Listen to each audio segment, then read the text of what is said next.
There's precedent for a government shutdown. There's no precedent for default. These are guys that are acting like robots, who don't talk, who don't schmooze, who don't have a beer together, who don't hang out. It's wrong. At a time when the economy is just in the course of recovering here in the US, the last thing we need is those type of disruption. We're the most important economy in the world. We're the reserve currency of the world. Payments have to go out to people. If money doesn't flow in, then money doesn't flow out. So we really haven't seen this before, and I'm not anxious to be a part of the process that witnesses it. What I think we should do is raise on a short term the debt ceiling and start a very serious discussion on fiscal reform. And that should happen, and I think with grown-ups that typically happens. The debt ceiling really doesn't make any sense. It makes absolutely no sense to let it be used as a lever for other things. I mean, if you want to change laws on abortion or immigration or you name it, tax laws, whatever, let that be a piece of legislation that people hammer out.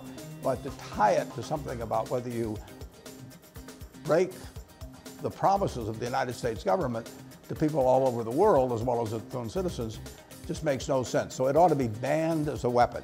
I mean, it should be like nuclear bombs. I mean, basically too horrible to use. There's no debate that the seriousness of the U.S.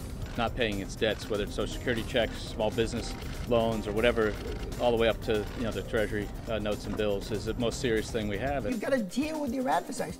Well, when I was running GE, we met with the union all the time. GE had strikes in the 60s and the 70s. We never had a strike in 21 years because we were talking face to face, not the day of the negotiation, but for 3 years in between it.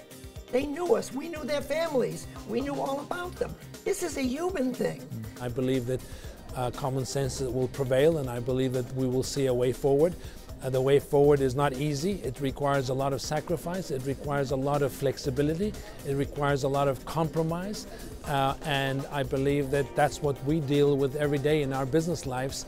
And we expect the same will happen with the political architecture.